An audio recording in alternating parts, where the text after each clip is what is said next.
Hi everybody, I'm Helen and welcome to this introduction on the Changing Lives course.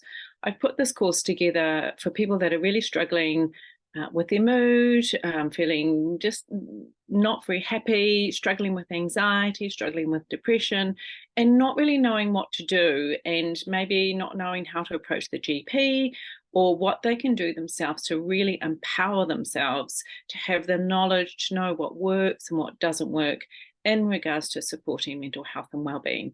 So this is a quick introduction into the Changing Lives course, and we will just start. I'm going to share my screen and we will just give you a brief introduction. So like I said, it's called Changing Lives. It's an online mental well-being workshop for building a resilient mind and a happy, healthy life.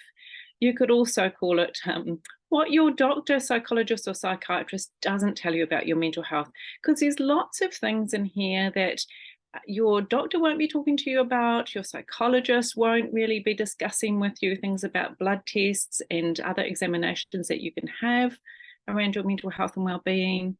So it's got some other tips in there that really bring a more holistic approach.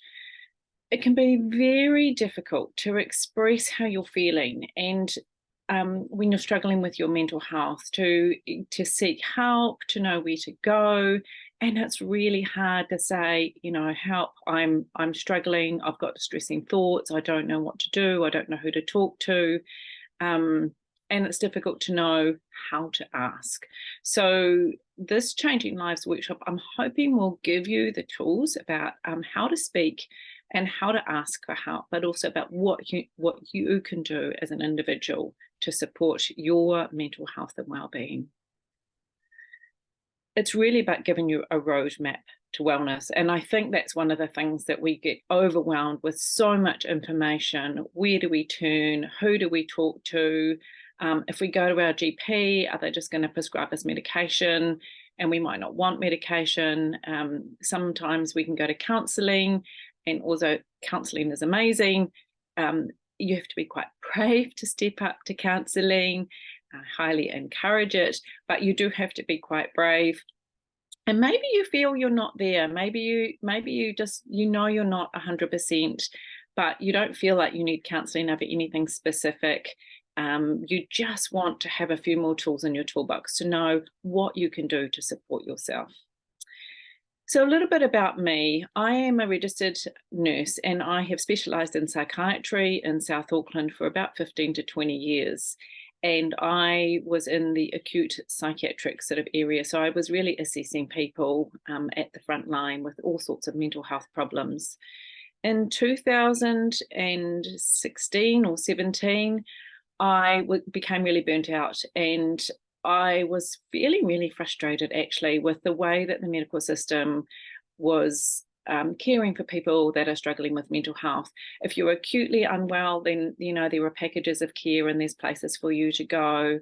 But if you're mildly unwell, if you're a bit stuck, if you're not quite sure what's going on, you're not feeling 100%, there's not a lot of resources for you. And so I really started to look at what else we can do for those people that perhaps may or may not need medication, but do need other support and do need other help around their mental health and well-being. And I'm all about prevention. I'm all about preventing things from getting worse, stepping in early. Why not? Let's step in early and let's prevent your mood from getting any worse than it already is. So I did a lot of study, I've done a lot of research about what supports mental health and well-being and how can we do this differently. How can we really embrace a fully holistic point of view to support our mental health and well-being. So this course is very much going to take you from step 1 to right through to step 5, basically. Where do we start? And the overview, the weeks, we start with step 1, which is really looking into what are the causes, what are the possible causes that are contributing to you feeling not your best. We talk about how to navigate an appointment with your GP, whether medications are good, helpful for you, what the statistics are around it, what other supplements can be useful. Week 2, we talk about really focusing on the basics. What are the lifestyle habits that we can do for ourselves that support mental health and well-being? And how can we use these to improve your mood? Week 3, we look at some psychological techniques, including mindfulness, meditation, visualization. We also look at the practice of compassion and self-compassion. And in week 4, we look at some psychological techniques and how do we build a future? Like, how do we start focusing on our future self and taking the steps that we need to improve where we're heading, to really solidify our future plans and ensure that we have the right focus to where we want to be in the future and taking steps to get there. I've put this together because I really believe that knowledge is power, and I want you to feel empowered that there is something that you can do about your mental health and well-being, that you are not alone. And more importantly, it's not your fault that you are unwell. Often we feel like we're to blame. Why don't we have more energy? Oh, why are we sad? We've got nothing to be sad about. Oh, why are we irritable? We often feel it's our fault, but actually we can really start to understand that it's not our fault, that there are things that have happened to us, either from childhood. We can talk about, briefly about that sort of stuff, but also about all the things that happen to us in our life and things that might be impacting how we feel from a physical, psychological point of view, as well as a spiritual point of view as well. We know that life is full of up and downs, and we don't expect to be happy all the time, but this Changing Lives course is really about how do we build resilience? How do we cope with those up and downs?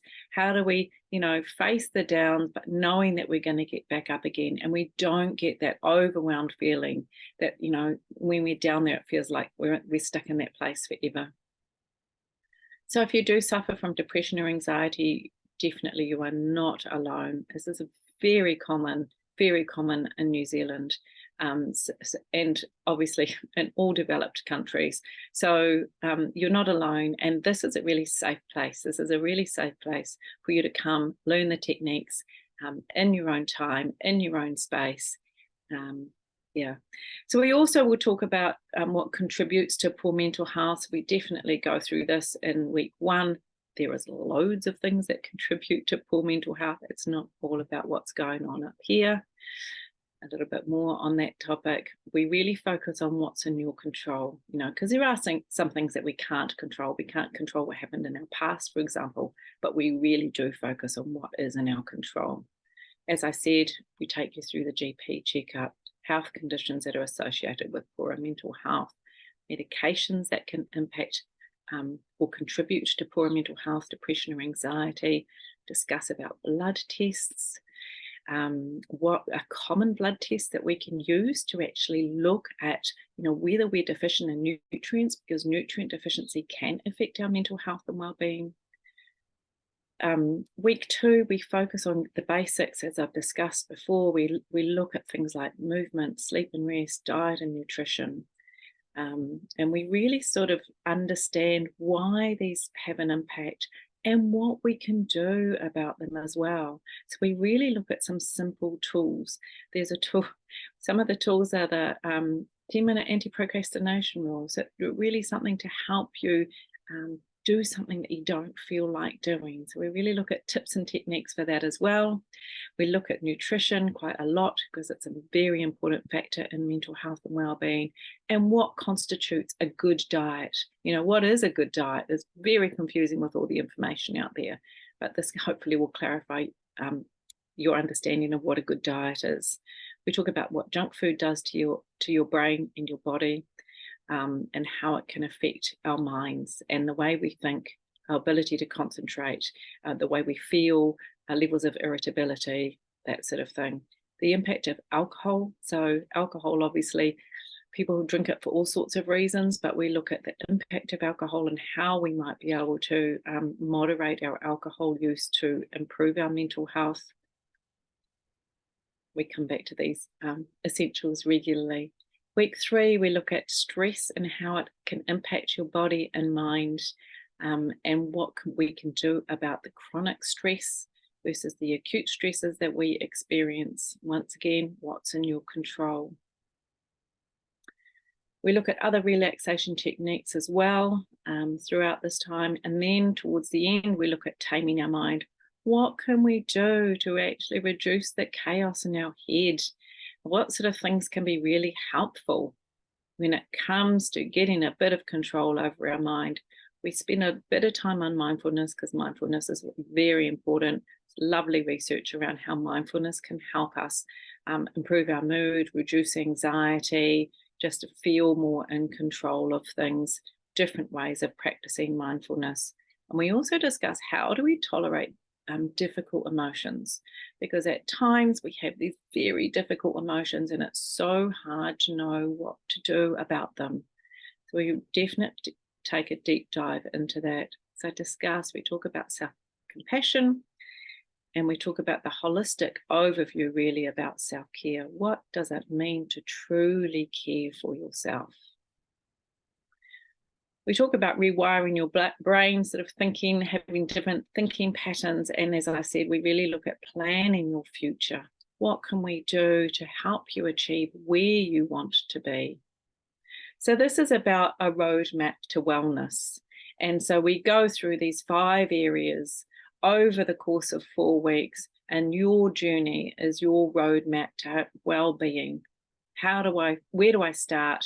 What steps do I need to take to improve my mental health and well-being? So thank you very much. I hope you enjoy the course. If there's any problems, feel free to reach out. Absolutely happy to help where I can. And if I can help any further, let me know. But enjoy it. It's a wonderful course. Have fun. And ka kite, I will see you in there.